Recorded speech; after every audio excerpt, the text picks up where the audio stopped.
Son los pueblos indígenas en aislamiento y contacto inicial en lo que llamamos la Amazonía andina.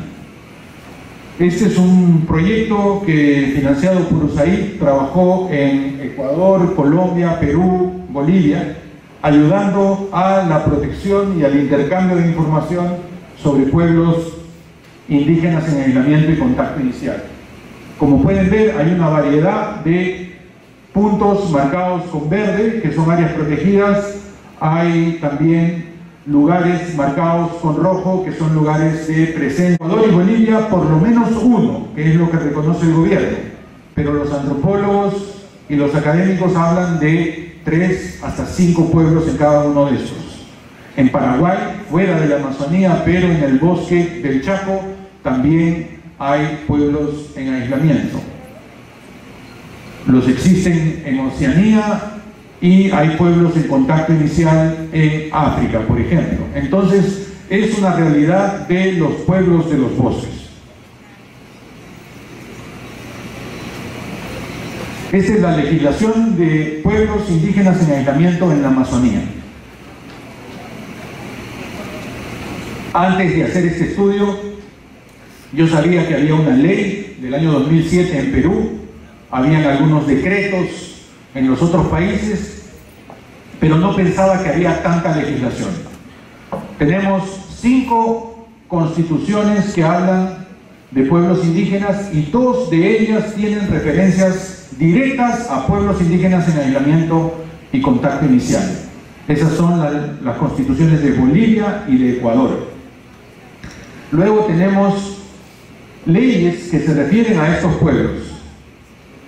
En Brasil hay 2 leyes, en Ecuador hay una y en Perú hay 5 leyes que hacen referencia a estos pueblos. Una ley específica en Perú es la ley 28736 que protege a estos pueblos, pero también la ley forestal hace referencia a estos y así algunas otras leyes, por ejemplo, que han modificado el Código Penal.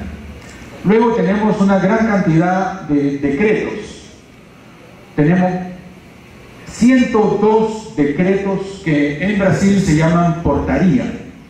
Entonces, en Perú, Ecuador, Colombia son decretos, en Brasil son portaría, y de esos tenemos 102. De esos 102 hay 42 que están referidos a crear áreas indígenas. Es decir, el decreto supremo que crea el Parque Nacional Alto Purús en el Perú, el que crea la Reserva Comunal Purús, el que crea la Reserva Isconagua, la Reserva Murunagua, la Reserva Nahuacubapacori, y así también en Colombia la creación del Parque Nacional Río Puré con indígenas al interior de él, en Bolivia el caso del Parque Nacional Malili, y en Brasil muchas áreas indígenas y decretos creando, no las áreas indígenas porque en Brasil no es necesario un decreto para crear el área indígena.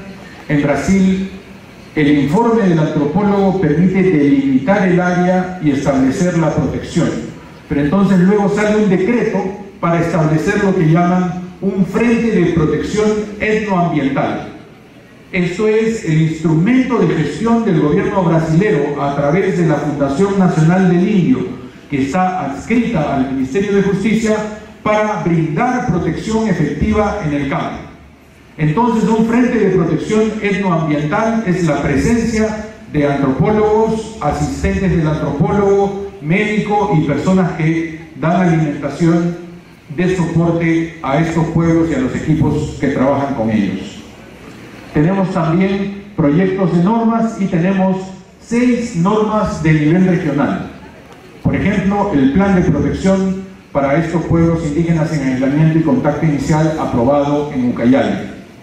Aquí hay que decir que Ucayali comenzó a trabajar en ese plan después de que Madre de Dios ya lo había hecho.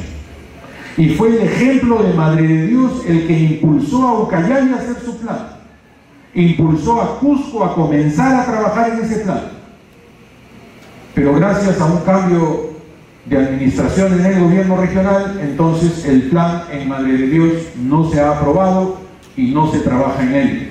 Ucayali, por el contrario, lo ha aprobado, lo tiene vigente, tiene su comisión operando, y entonces las reservas para protección de estos pueblos en Ucayali están más avanzadas. Por eso el gobierno ha reconocido la reserva Murunagua, la reserva Isconagua. Entonces aquí una cantidad importante, 151 normas sobre pueblos indígenas en aislamiento y contacto inicial en 5 países de la Amazonía. Este es un trabajo mío del año 2013 para la Organización del Tratado de Cooperación Amazónica y salió publicado en el año 2014.